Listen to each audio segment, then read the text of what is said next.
안녕하세요. 반갑습니다. 반갑습니다. 반갑습니다. 반갑습니다.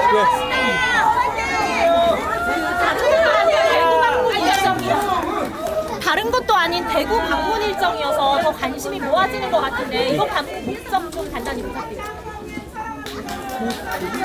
오래전에 예정된 외국인 정책과 피해자 보호 정책을 위한 통상적인 방문입니다.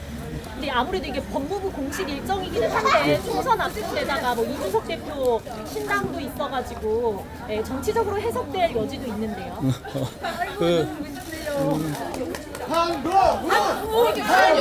총선은 국민들의 삶에 대단히 중요한 것인 건 분명합니다.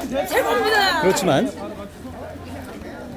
많은 직업 정치인들에게는 총선이 인생의 전부일지 모르지만 자기 손으로 돈 벌어서 열심히 하루하루 살아가는 생활인인 대부분의 국민들, 대구 시민들께는 그렇지 않을 겁니다. 어쩌면 오늘 저희가 여기서 점검하고자 하는 범죄 피해자를 더 잘 보호하는 것, 그리고 인구 위기를 극복하기 위해서 외국인 정책과 이민 정책을 잘 정비하는 것이 저는 국민들께 더 중요할 수 있다고 생각합니다. 저는 오늘 그 일을 더 잘하려고 온 겁니다. 네, 말씀해 주셨지만 그래도 여권에서는 장관님의 총선 요구가 조금 강한데 어떻게 생각하시나요? 뭐 의견은 많을 수 있습니다. 장관님, 오늘 보도 나왔었는데 여러 장관 부처 장관분들 인사 검증 진행 중인데 법무부 장관 인사 검증 프로토콜도 진행 중일까? 제가 아는 바가 없네요. 민주당이 이정화 검사에 대한 봐주기 수사다, 호의 김건희 여사, 호의 검사다 이런 비판하고 있는데 어떻게 생각하십니까? 우선 탄핵에 대해서 민주당 자체 내에서 말 좀 맞춰야 될 것 같습니다. 한다 그랬다 안 한다 그랬다 왔다 갔다 하잖아요. 그리고 이정화 검사 말씀하셨죠. 국민들이 이정화 검사를 아십니까? 탄핵이 국민들이 이름도 모르는 검사를 겁주기 위한 도구여야 되겠습니까? 그리고 아까 휴대폰 압수수색 안 했다? 그런 거 말씀. 민주당이 이정화 검사가 휴대폰 압수수색을 안 해서 탄핵을 해야 된다라고 말씀하신다면 이재명 수사할 때 중앙지검에서 휴대폰 압수수색을 한 번도 하지 않았습니다. 송경호를 먼저 탄핵해야 할 겁니다. 민주당 내에서도 장관님에 대한 좀 잡아요.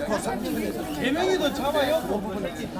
아까 말씀드린 것처럼 내부 교통 정리를 먼저 하셔야 될 것 같습니다. 어디서는 한다고 했다가 10분 뒤에 안 한다고 했다가 왔다 갔다 하잖아요.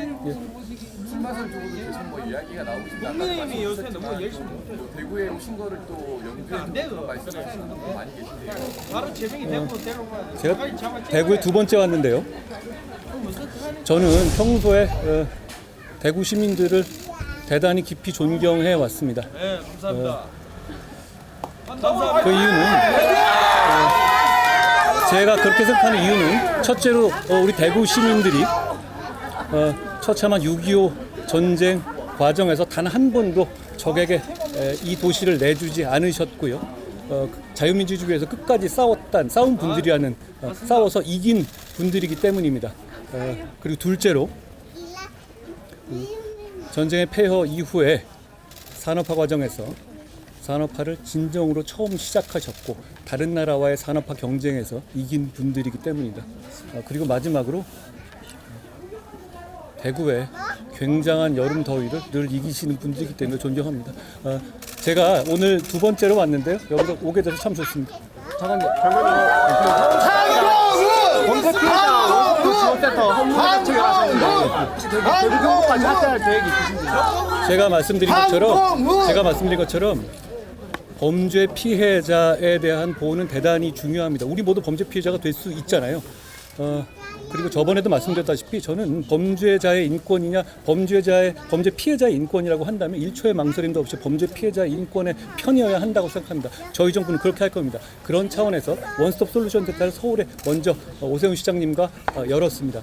오늘 저희 스마일 센터도 결국 대구에 열게 된다면 저희 대구 스마일 센터가 그 주축이 될 것이고 오늘 그 상황을 점검할 겁니다. 제가 저번에 말씀드린 것처럼 대구, 광주, 부산, 인천, 울산 등 전국의 도시에서 범죄 피해자 원스톱 센터를 만들 수 있도록 저희가 노력할 겁니다. 잠깐 지역 이슈 좀 여쭤볼게요. 산업 현장 그 대구 법원 이전이 예상보다 좀 늦어지고 있는데 거기에 대해서 좀 말씀을 법조타운의 이전은 늘 지역의 수건이기도 하고 지역에서 여러 가지 이해관계가 있죠. 저희가 대구 시민들의 뜻을 잘 받들고 그리고 법원과 잘 협의해서 잘 진행하도록 하겠습니다. 저 죄송한데 하나만 더. 대구지검이나 안동지청 승급이나 검사 추원 얘기가 좀 계속 나왔었는데 많이 도와주십시오. 그러고 싶습니다. 지금 국회에서는 검사 충원에 대해서 반대하는 목소리가 많지 않습니까? 저희는 국민을 범죄로부터 더 잘 지키고 싶습니다. 그러기 위해서는 걸맞는 충원이나 예산은 필요합니다. 더 하셔도 되는 거? 많이 기다려요. 없었어요? 혁신이 얘기가 계속 나오거든요. 혁신위원장을 만약에 제안이 들어온다면 저랑 무관한 얘기입니다. 대구교도소 이전이 좀 늦어지고 있는데 어떻게 생각하십니까? 교도소랑 구치소 이전은 늘 이 해당 시민들 사이에 많은 이해관계의 차이가 있죠. 그런데 그 과정에서 이쪽에 계신 분들이나 저쪽에 계신 분들이나 생각이 좀 다르잖아요. 저는 다 이해할 만한 주장들이라고 생각합니다. 그 과정을 잘 모아내는 것이 필요하고요. 저희가 지난번에 거창에서 했다시피 주민들께서 좋은 의견 모을 수 있도록 저희도 잘 지원하겠습니다.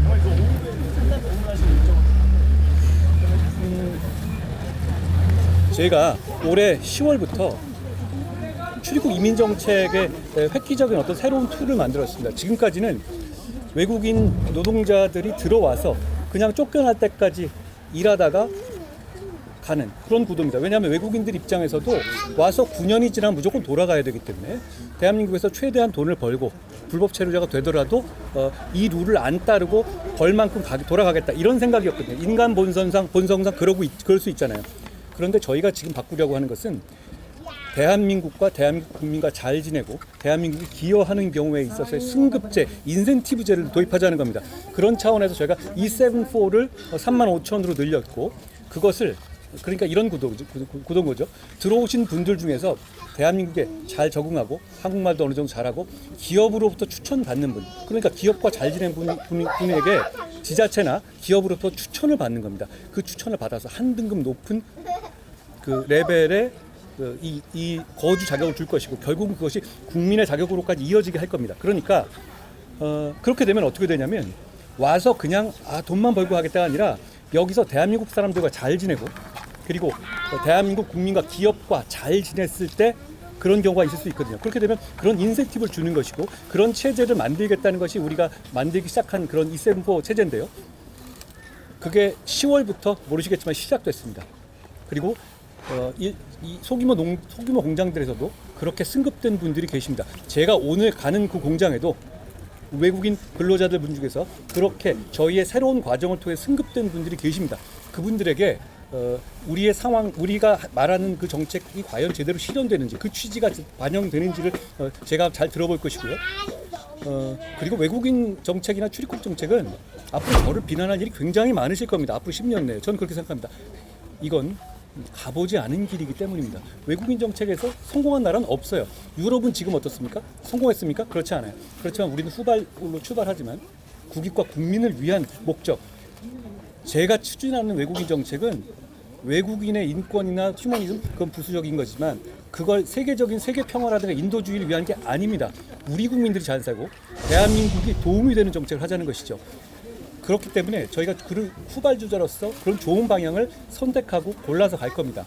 그런데 그러려면 이 길은 아무도 가보지 않은 길이기 때문에 현장의 목소리를 섬세하게 듣고 거기에 반응하는 것이 필요합니다. 그런 차원에서 제가 10월에 그걸 시작했으니 11월에 했으니 한 달이 지나지 않습니까? 현장에 있어서 우리 기업주분들, 대한민국의 기업주분들과 거기 근무해서 제가 만든 이 제도에 따라서 승급하신 분들, 승급을 원하시는 분들과 직접 대화해보고 현장의 목소리를 들으려는 겁니다. 장관님, 그러면 그 법무부 역점 사업인 이민청법은 혹시 발의는 언제쯤? 지금 저희가 준비하고 있고요. 제가 지금 준비하고 있는 이민 시간 괜찮으시면 말씀드릴까요? 네. 여기까지 오셨는데 제가 출입국 이민관리청입니다. 정확하게 말하면 이민을 무분별하게 받아들이지 게 아닙니다. 엄정하게 체류를 관리해서 많이 받아들이는 만큼 많이 돌려보낼 겁니다. 대한민국에 적응할 수 있고 대한민국 문화에 적응할 수 있는 분들만 모실 겁니다. 그러니까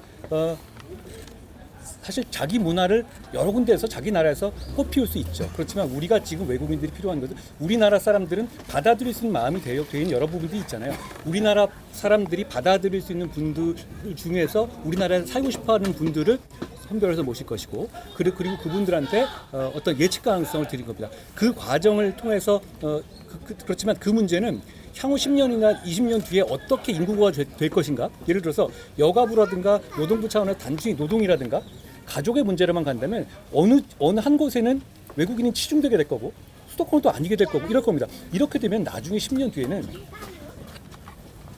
인종 문제하고 빈부격차가 결합되면 정말 심각한 레이시즘이 생길 겁니다. 그걸 막아야 하는 것이고 그걸 막기 위한 어떤 빅픽처가 필요합니다.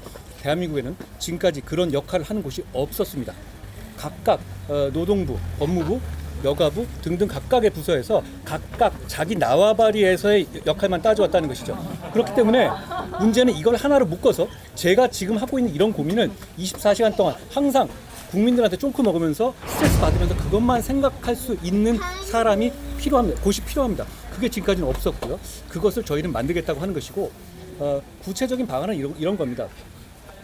노무현 대통령께서 지금 제가 추진하고자 하는 이민청을 추진한 적이 있습니다. 대단한 해안이었다고 저는 생각합니다. 그런데 실패했습니다. 실패한 이유는 모든 각 부처에 있는 기능을 한꺼번에 뺏어서 하나의 기구에 통합하려고 했던 겁니다. 그런데 그렇게 해서는 우리가 현실 세계에서는 각 부처가 갖고 있는 어떤 그동안의 기존의 기득권이라든가 거기에 남아있는 것들을 한꺼번에 뺏어오는 방식으로 한다면 그렇게 되면 문제는 법률을 한 10개쯤 바꿔야 됩니다. 각각 부처가 법을 끼고 있기 때문이죠. 그거 가능하겠어요? 지금 민주당하고 가능합니까? 안 하죠. 제가 하는 방안은 그 기능은 그대로 둔 채 그 부처에서의 별도 인원을 파견받아서 출입국 이민관리청을 만들겠다는 겁니다. 이런 방식은 캐나다나 프랑스, 독일 등에서도 하고 있는 방식입니다. 이런 방식으로 법을 하나나 2개 정도만 바꾸면 되는 것이거든요. 이 방식으로 출범할 것이고 그리고 거기에 어떤 방식의 정책을 담을 것인가. 대표적인 거는 이런 겁니다. 제가 말씀드린 아까 승급제도 있죠. 그런 정신이 들어갈 것이고 기본적인 철학이 이겁니다. 강조드리지만 대한민국 국민을 위한 겁니다. 대한민국 국민이 예를 들어서 저희가 지금 조선업의 외국인 노동자들을 많이 보내드리기 위한 정책을 제가 작년부터 많이 하고 있죠. 제가 자동차에는 하고 있습니까? 안 합니다. 왜 안 하는지 아십니까? 대한민국의 젊은 분들이 그곳엔 근무하고 싶어 하기 때문입니다. 그런 식의 정책적 전략적 고려가 필요합니다. 왜냐하면 이 영역은 전적으로 재량의 영역이어야 하는 것이거든요. 다만 그걸 한 군데의 컨트롤 타워에서 책임지고 비난받고 항상 생각하는 정책이 필요하다는 겁니다. 그런 차원에서 이 출입국 이민관리청이 만들어졌을 때 거기에 나올 정책들이 어떻게 가야 하는지는 여러분과 함께 얘기하면서 진행할 수 있을 것 같습니다. 필요한 거라는 점에는 동의하지 않습니까? 지금 이렇게 출산율이 0.7 그리고 아래로 떨어지는 상황에서 과연 우리 10년 뒤에는 어떻게 되냐면 정말 나라가 없어질지도 모릅니다. 이런 고민을 누군가 해야 되는데 솔직히 말하면 이 고민이 꼭 제가 맞는 게 방향이 정답이라는 사실은 없어요. 그러니까 저도 많이 비난받을 거라고 생각합니다만 그렇지만 지금 해야 합니다. 우리의 경쟁국인 대만이나 중국, 일본 모두 최근 한 5년 내지 7년 내에 이런 조직을 만들었습니다. 우리 늦었습니다. 늦었지만 늦게 가기 때문에 우리가 참고할 만한 참고 자료들이 많습니다. 더 잘할 수 있을 것 같습니다. 제가 잘해보겠습니다.